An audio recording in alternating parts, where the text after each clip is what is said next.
We have to do the newspapers. Mama, good morning to you. Good morning. Today's what date again? And today is the 26th of November 2018. We need the date to speed up a bit more. Don't worry, the date, pick up the pace. The days will always pick up. It will even come in no time. Today's 26th. Yeah, today is 26th. So exactly a month. Yes, well, November is just 30 days. It will be Christmas. Yeah, so after that, then we have 25 more days. So 29 days to Christmas. And then the difficult January will just be around the corner. That month when most of us will be broke. But we can prepare for that, right? Yeah, definitely. It's always good for us to prepare for it. If we haven't started preparing, I'll be surprised. Well, we hope that you all had a good weekend. It's another week, so let's just push ourselves and finish the month well. Very well. Yeah.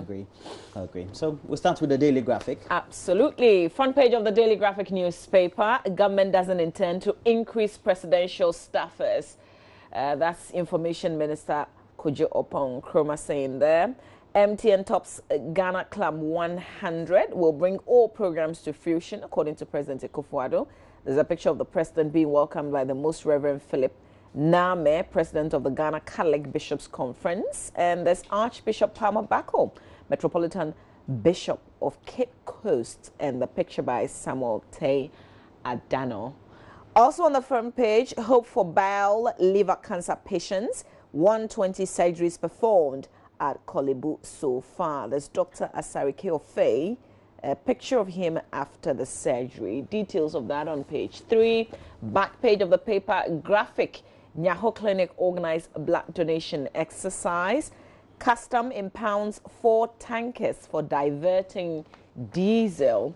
And the center spread, there's a special feature, the semi-detonated grenade of phones in our jails. Okay. Semi-detonated.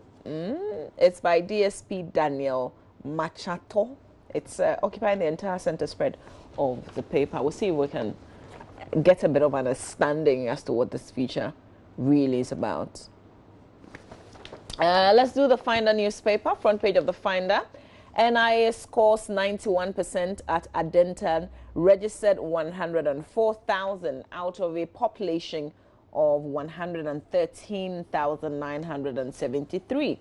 Exercise extended to Wednesday, November 28. Staff of Office of the President to drop by 69 will put Ghana on path of progress, according to President. Government rescues ATL from shutting down, according to Trades Minister Alan Chiramating. Government secures $100 million to upgrade technical universities infrastructure. Front page headlines, the Finder newspaper. Let's finish off, at least with what I have. The Ghanaian Times. Front page, the President is featured there. He says, I will build National Cathedral to the glory of God. Zoom Lion Church of Pentecost Environmental Care Campaign takes off. Government secures 100 million for TVETs. No increase in number of staffers at presidency, according to Information Minister. Mugabe unable to walk. If you've been following the stories coming out, particularly from Zimbabwe, then you know that he is in Singapore, I think. Back page of the Ghanaian Times. Black maidens bow out of World Cup. Bayana Falcons through to the Africa Women's Cup of Nations semis. And we know that Ghana crashed out. Sadly, that was not the end that we're looking for the Black Queens. But I'm happy that Cameroon is meeting Nigeria. So, because those two are like the strongest we have. Yes, right? they are. They I think more like Nigeria, or more of Nigeria than of Cameroon. So, Nigeria is defending champions. Yeah, they've been defending for a lot. I think they've won it for 10 times, I'm told. Yeah? I think that's the last I read. I hope I'm So correct. we'll see. South Africa also came through. We'll see what happens in the semis. And I've listened to some persons make comparison in terms of our hosting and how it has not, there hasn't been like a buzz to this tournament. Yeah, to this tournament. It was because, you know, following the Yes, they announced video. What happened to our GFA? Yes, definitely. And then we didn't know whether we were going to, because of the sanctions from FIFA and some of the warnings, and subsequently also, I think we're a bit laid back in the preparations. We said we're rehabilitating or try to retrofit the stadiums, and but it's also because we haven't really been excited about our Black Queens. We haven't given them any kind of supports. That kind of push that we would give to the Black Stars. Yeah, true. I realized that the president visited the Black Stars in Ethiopia. He may not have necessarily gone because of the Black Stars, but he did visit their camp. And I felt, we're hosting this tournament in Ghana. At least we should have. And it was not until we lost that game to Mali, and we were going to face Cameroon, that some people started visiting them and trying to give them motivation and that kind of stuff. Yeah. But we've got to be serious about our Black Queens. Yeah, they won the waffle for us. Yeah, we didn't celebrate them enough. And it's not only about the Black Queens. It's also mainly about women's sports. Exactly. And it cuts across board.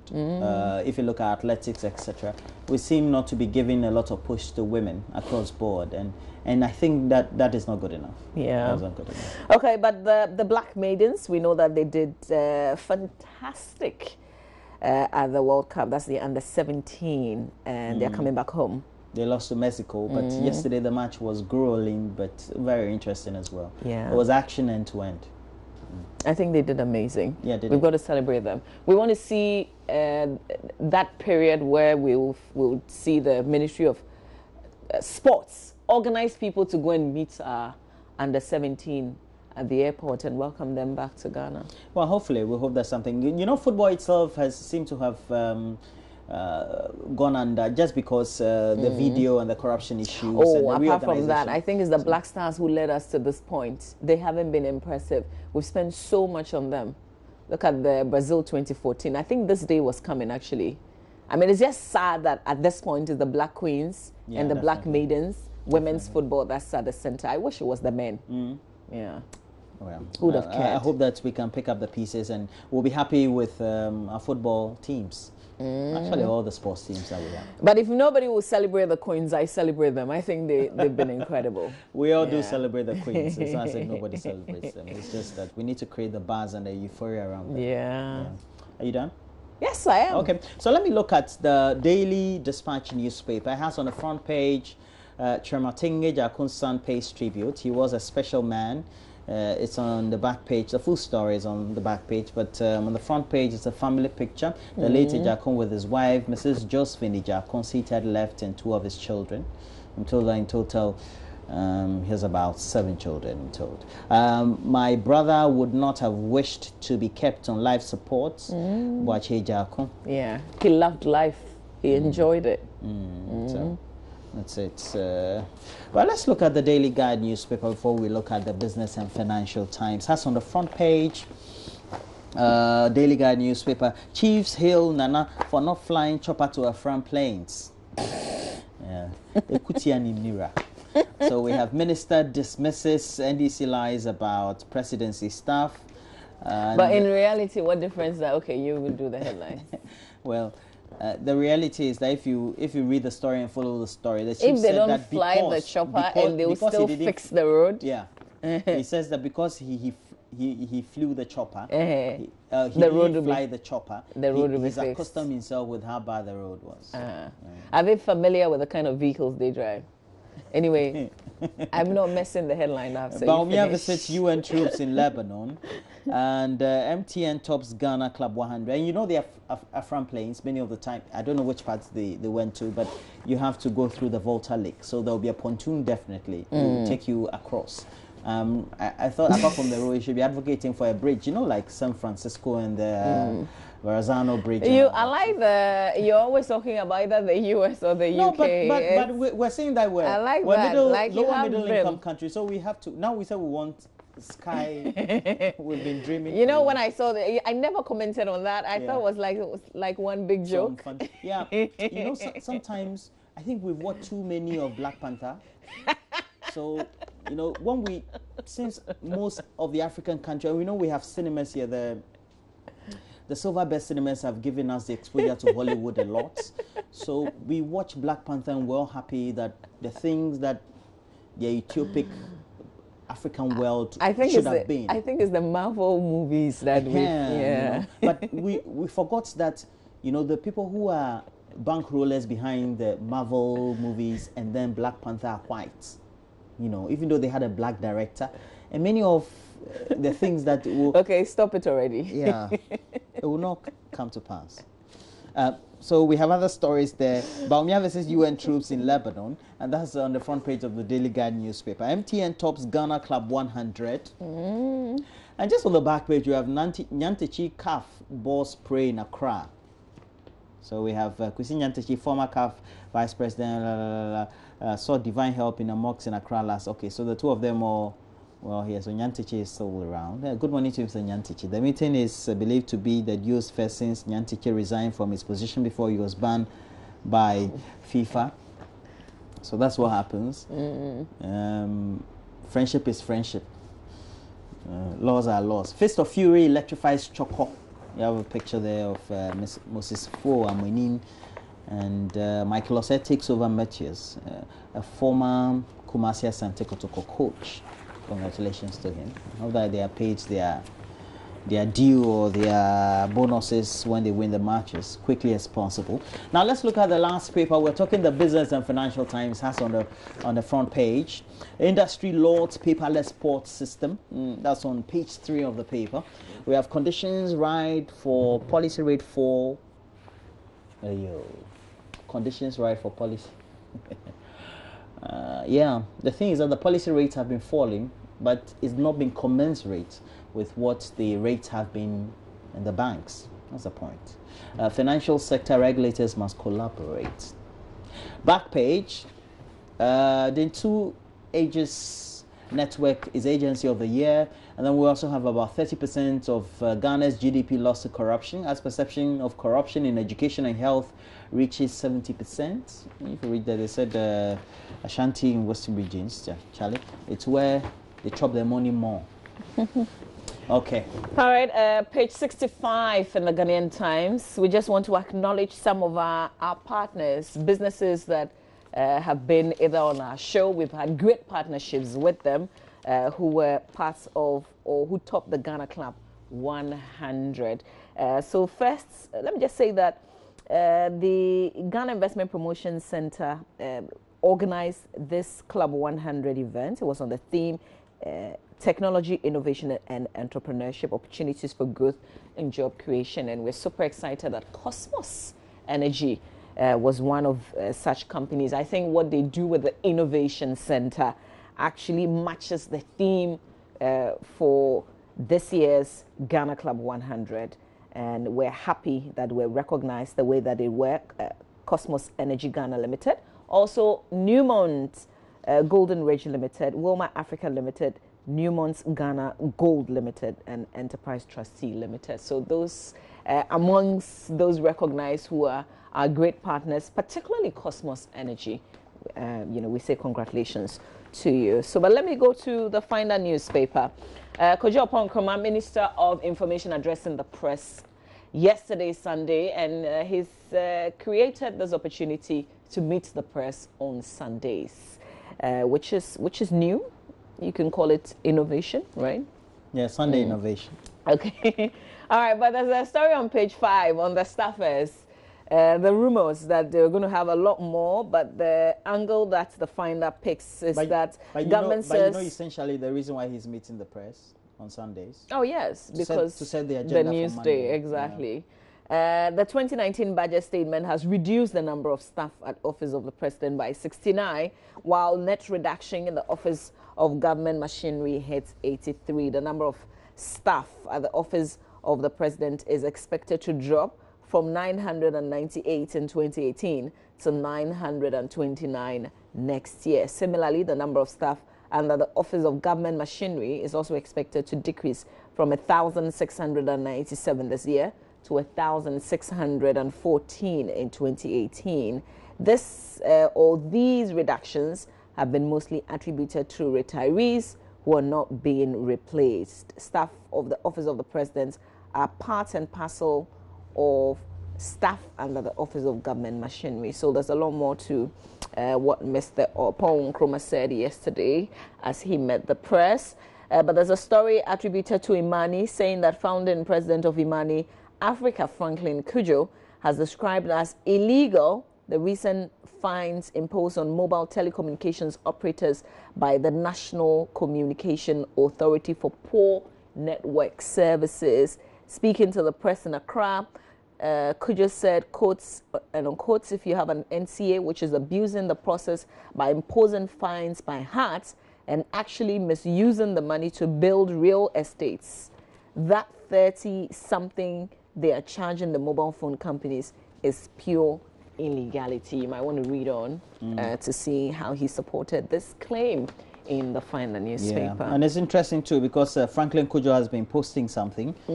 Yesterday sent me a thing before the night was over, and he was saying that, well, he doubts whether the telcos will pay that fine. You know, there's been a fine that has been posted on them, and he says that my message to all telecom CEOs: a new week begins. I'm hopeful that no telecommunication operator will pay a dime of the offensive 34 million Ghana cedi fine to the NCA until the NCA has published how it came by the sums and also punished the names and expertise of the authors, and also it looks like published the names and expertise of the authors of the fines report, and crucially how the fine will benefit us, the consumers. Yeah. You remember I asked the question, so how did they come? You've imposed it, but how does that, because the network is getting bad these days. Let's talk about that as well, even as we talk about this in my area. It's terrible. I think you can't have a flow, like a 5-minute conversation without some chuku inside the thing, and then you have to hang up and call again. Enough, it's terrible. Yeah. And I'm not talking about me in my home, because I know that I have a peculiar situation, but even around town, like in places where you think you should have strong network connectivity. It's terrible. Yeah, it is terrible. It is. But see, the issues that he raises, there are so many questions that we put to some of these institutions that nobody would tell you anything. Nobody will give you any response. Sure. And the push for the RTI, we need it. We absolutely need it. Otherwise, we just go around in circles. We'll go round. This one, NCA could decide, oh, it's just Franklin Cudjoe and Imani talking. We will not mind them. They'll move on with their lives. Yeah. But what the point he's raising, really crucial. We have to all understand. And I hope that if they don't respond and they push this fine, maybe the telcos could also challenge this in court. They have to understand how this was arrived and why they are asking them to pay that much money for that, even though I am happy that they are fined because their services are terrible. But, you know, yeah, we want to do that. We want to be transparent in the process. Yeah, true. Yeah. And the thing, too, is that these questions are being asked because the NCA, from its inception till now, has not shown the clout or the record of being hard on the telecom companies, but more so in its opening itself to some scrutiny as to how they tend to do their work of regulating the various telecom companies. And that's a key issue. Yeah. Because if you look at how technology is advancing these days, before even 3G is deployed, we have another technology altogether. And if you travel across the country, sometimes you can find your phone on edge for most of the time, as far as internet penetration is concerned. And we've done stories where I think Justice Bedo did a story for us where some people have to climb. So I listened to this one on the BBC not too long ago. From Ghana? From Ghana, up north. This was a tree. So it's a tree somewhere, the center of the community where the people, if you have to make a call or receive a call, you have to be under that tree. And so after telling the story, there was a professional who was explaining why connectivity was only around that tree. You know, so you have to be under that tree if you're in the community. Which is bad. Yeah. But you know, the NCA, they are really smart because they know that already we're not happy with the services that we're receiving. Once they announced that they were finding the companies, they knew that people will hardly question how they arrived at that. But we need to because they know that we'll be happy that they find them. But we have to ask the crucial questions. And most importantly, what would they be using the 30 plus for? And the 30, that's different charges for the different telcos. I agree. Yeah. I agree. I agree.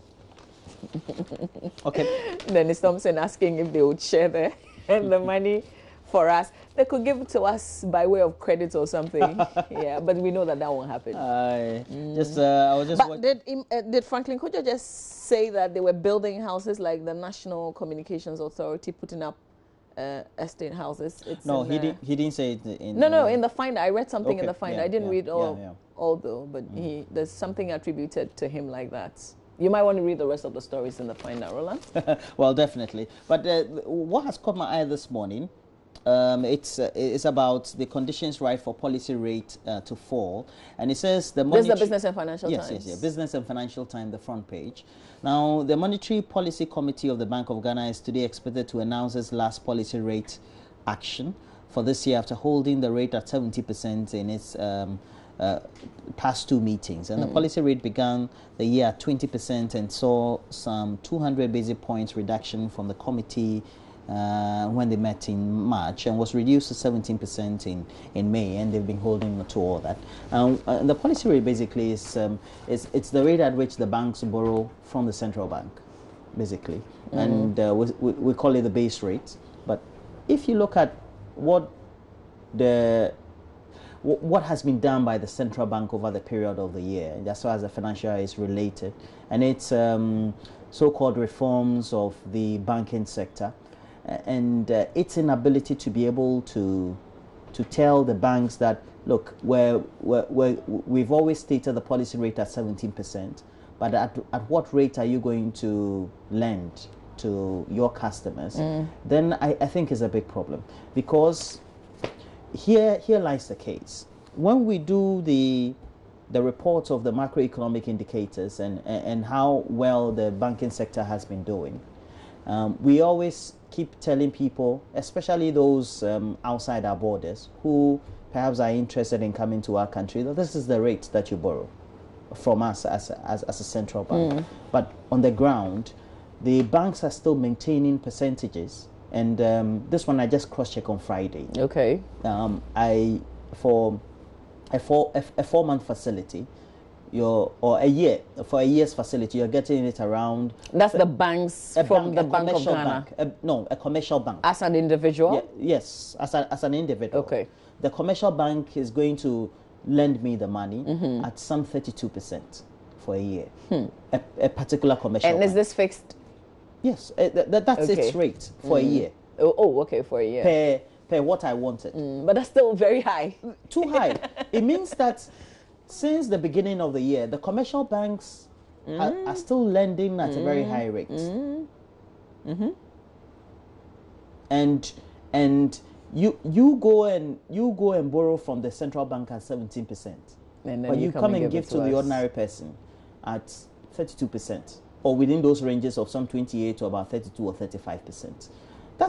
I think that is not the best message that the central bank can also give to those who are in the market. And look, we still are complaining about industry that cannot have access to finance or some credit in order for them to roll out their programs of expansion. Ultimately, when those programs are rolled out, that is expanding their whatever operations, that they'll create more jobs.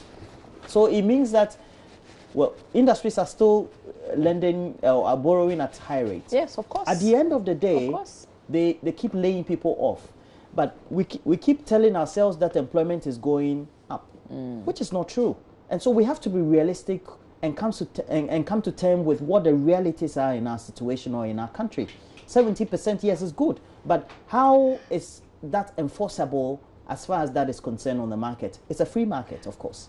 I guess that's why, to the ordinary person, this meeting that you say will happen, they really don't care. No. Because they don't, whatever is announced there does not affect them. No, it doesn't affect whatever takes place on the market. And that's the reality. But we also know that some persons who've taken loans have not been able to pay. Some of the banks are really, even though they declare profits at the end of yes, whatever they'll always tell you, if you look at their sheets, they'll always their statement, of course, they have but there are some very bad loans. Yes, the non-performing loans have been high over the period. And of course, we know what has also happened because of the measures that have been taken by the central bank on those collab banks, 7 of them local. And on the account, you could find that, yes, on their statements, they have a lot of non-performing loans. Usually when they do the declarations, even though the loans could be non-performing, they put them in the assets column. So you think that it's an asset, but in reality, it's a non-performing loan. Yeah. Maybe on the book. It is only when there's a takeover like we've seen happen over the period. That's when you get to understand. Yes. Yeah. But it tells us what is happening in our economy, because we shouldn't be deluding ourselves to think that the economy is doing well, whilst we know that the micro level. Those who are running it say that we're on track. Yes, sure, we're on track. It gets worse, if you look at the macroeconomic and then it gets indicators, better.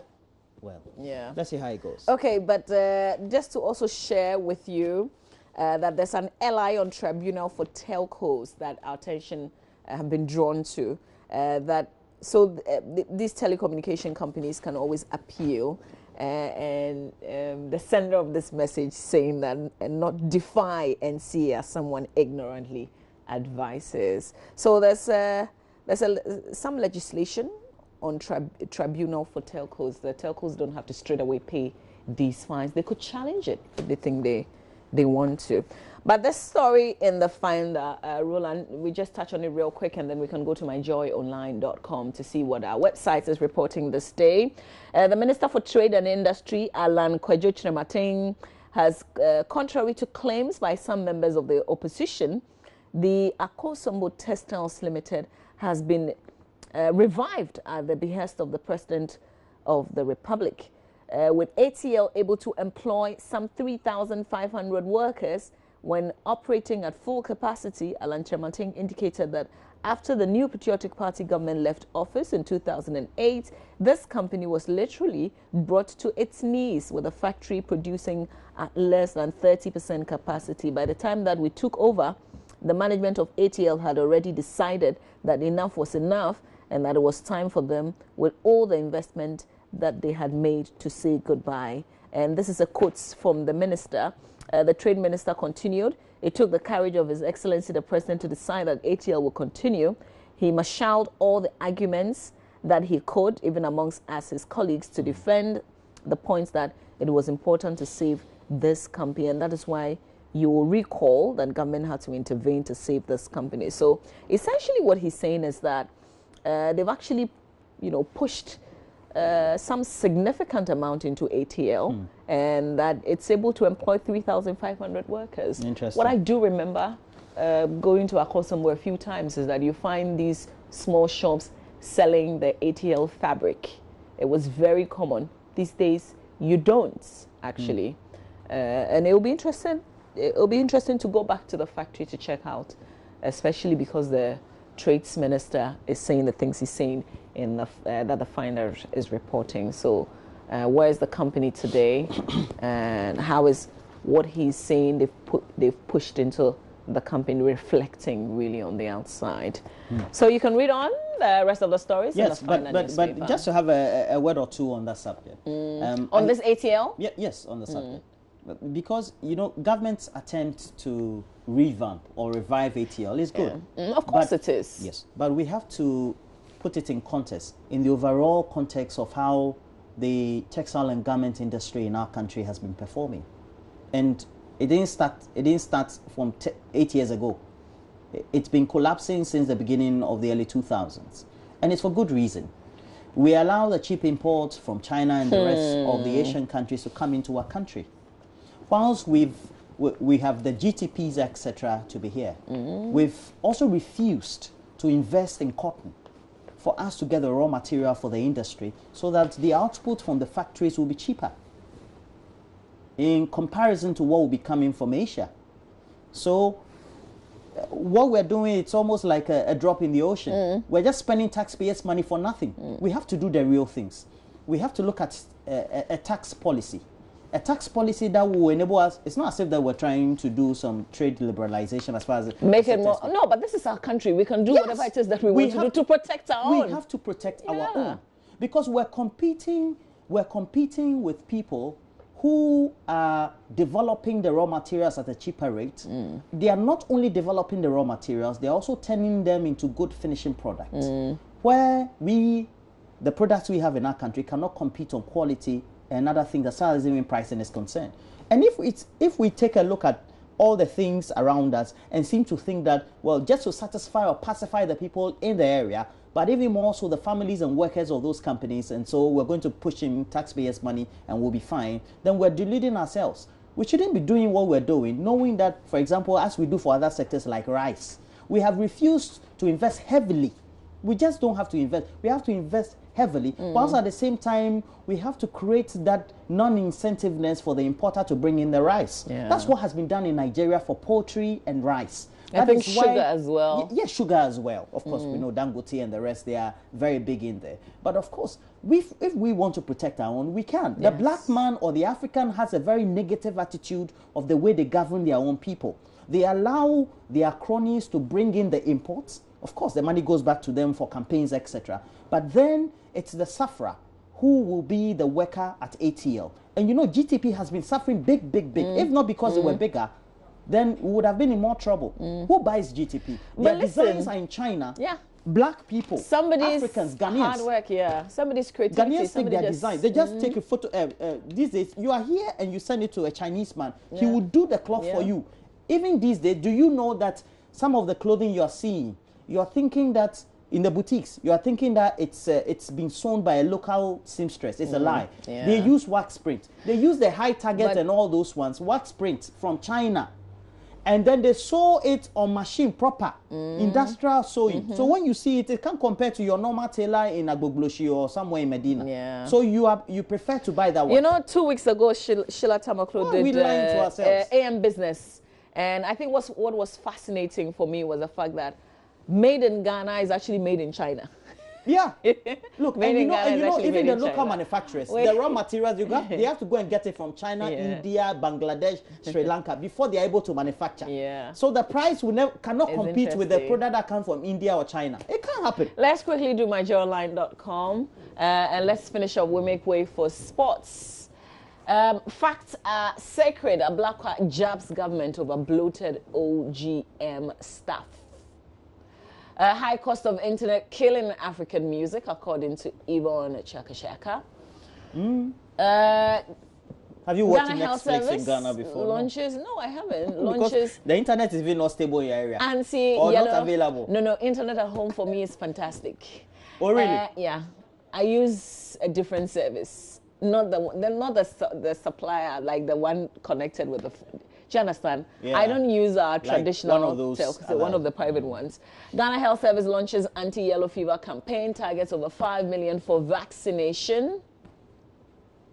Response to Professor E.N. Abake's letter. That's Professor Tuguba, I think, responding to this. Ace Ankome's book wins Ghana Association of Writers Award for creative non-fiction for his book. Is there not a cause to rants?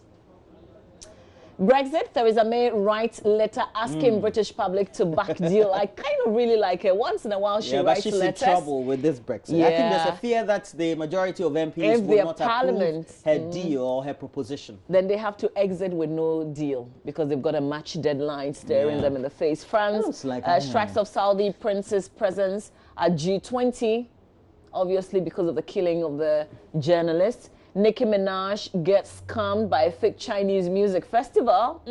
That's big. Borrowing can disrupt growth. Government warned as debt hits 170.8 billion Ghana cedis. Well, they say borrowing is not bad. It's just what you use it for, right? Okay. So we leave the rest for you to explore. Go to myjoyonline.com and read the rest of the stories. And Moses Akrobotu is with the Daily Graphic based in Takrady in the West region. He says that the issue is not about revamping. Stop the influx from wherever. Yeah, true. On ATL. Yeah. It's not just about investing you in have ATL. to approach it bigger. I want to say good morning to my dear friend, Mr. Frank Amaibo, who's watching right now. I hope that you're doing fantastic with the family. Enjoy the day. To all of you watching our show, stay with us. We'll come back with a lot more. Coming up next is Selwyn and Benedict with a round of all the matches, the football matches plus all the sporting activities over the weekend. And they will certainly talk about the Black Maidens and the Black Queens. Well, all these up next. Stay with us.